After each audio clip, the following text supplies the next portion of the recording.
മിഴി നനഞ്ഞിടറിത്തൂവാതെ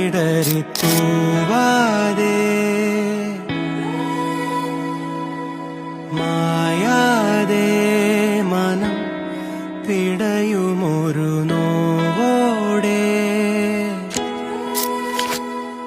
ഒരിക്കൽ റേച്ചൽ എന്നോട് സംശയം ചോദിച്ചു, നിങ്ങളാരും കരയാറില്ലേ? കരയാത്ത മനുഷ്യരുണ്ടോ?